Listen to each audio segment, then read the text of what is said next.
Monsieur Bérard. Attendez, Madame le maire, quand même, on parle là du contrat de la décennie, quand même, pour le conseil municipal. Je rappelle quand même les chiffres qui nous ont été donnés, 172 milliards sur 15 ans, 11,5 milliards par an. Donc c'est quand même pas petit contrat. Donc je vais simplement moi dire deux, trois choses. J'en ai déjà dit en commission. Je remercie les services qui nous ont mis à disposition l'ensemble des documents dits confidentiels qu'on ne pouvait pas diffuser dans les K-Box. Sur un plan général, je regrette amèrement, puisque en plus vous avez fait référence à la commission d'appel d'offres dans lequel notre collègue Cathy Giomonier représente l'opposition. Donc je regrette quand même que dans cette commission ad hoc, l'opposition en a été écartée.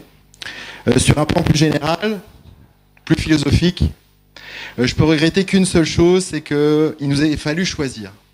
Alors pourquoi je veux dire qu'il nous ait fallu choisir ? C'est en fait se comprendre quand même que pour un territoire de 270 000 habitants, avoir 2 producteurs d'électricité et 2 distributeurs d'électricité, est-ce que c'est pas un peu beaucoup ? Donc, on peut regretter très amèrement que les solutions de rapprochement qui avaient été entamées entre Engie, EEC et Enercal n'aient pas pu aboutir dans l'intérêt des populations et du fait de tergiversations et de salamalek des élus majoritaires de l'époque qui, d'ailleurs, continuent de siéger à l'Assemblée nationale. Ainsi, nous aurions eu un excellent opérateur au lieu d'en avoir 2 très bons, du fait de la complémentarité de leur savoir-faire. Mais tant pis, faut se faire mal, c'est une phrase à la mode. Donc, puisqu'il nous faut faire un choix, vous en proposez un, même si l'opposition n'y était pas, nous y serons favorables. Mais j'ai quand même une toute dernière question technique qui vient de la CC... J'arrive jamais à la prononcer, désolé Madame la Présidente. La Commission consultative des services publics locaux. C'est qu'en fait... CSPL, c'est à ce mot-là que j'ai du mal, Madame le maire. Avec ou sans le masque, hein, d'ailleurs. Non, mais sur la CCSPL, non, mais le sujet est très sérieux. Donc, il était prévu une sorte de soult, c'est-à-dire qu'en fait, si vous changiez de concessionnaire, il était prévu c'était autour de 3 milliards de mémoire, 3 milliards 200 millions, qui devaient être repris. C'est-à-dire qu'en fait, la EEC aurait facturé à la mairie, et donc ensuite, c'est à la mairie de payer. Je voulais simplement être sûr que dans les discussions que vous aviez eues, dans les échanges que vous avez eus avec Enercal, en fait, c'était Enercal qui reprenait cette facture.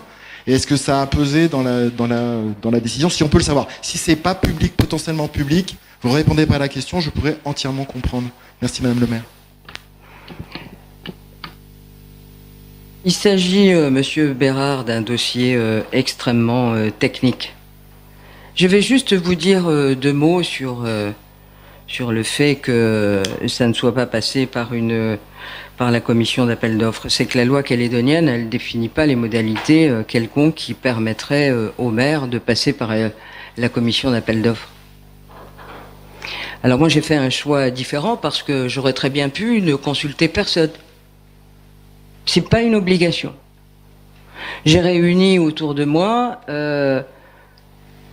le président de la commission d'appel d'offres, qui est par ailleurs ingénieur.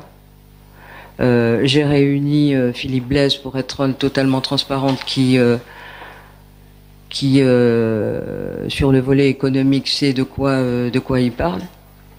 Et puis j'ai demandé aussi, ce sont les services techniques, 8 d'entre eux, qui se sont occupés de mener de bout en bout cette affaire, parce qu'elle est hautement technique.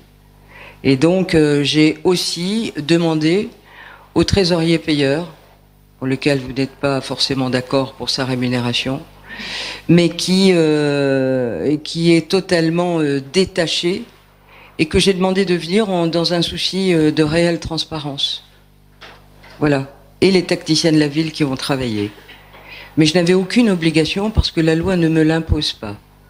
On a mis suffisamment de temps, parce que vous l'avez dit, c'est un gros dossier. Et donc, il y a un certain nombre de critères qui étaient en place. Il se trouve qu'il fallait, il y a un vainqueur et il y a un vaincu, comme dans toute affaire. Mais je vais laisser Emmanuel Récamier, qui a mené les analyses de bout en bout, et vous répondre sur la question que vous avez posée. Voilà. Et le directeur général des services techniques pourra aussi éventuellement vous répondre. Voilà. Merci Madame le maire. Donc par rapport à la question particulière de l'indemnité de fin de contrat, qui effectivement est comprise entre 2 et 3 milliards de francs, c'est prévu explicitement aujourd'hui dans le système de financement du système électrique calédonien que les investissements et cette indemnité de fin de contrat, en fait, ça correspond à la part non amortie des investissements réalisés par le concessionnaire pendant le contrat actuel. L'amortissement des investissements est pris en charge par le système tarifaire qui encadre le système électrique. Donc, quel que soit le concessionnaire, que ce soit EEC ou Enercal, dans les deux cas, cette somme-là, qui était reprise du précédent contrat, elle est prise en compte dans la rémunération du nouveau concessionnaire. Donc, ce n'était pas un frein ni pour l'un ni pour l'autre.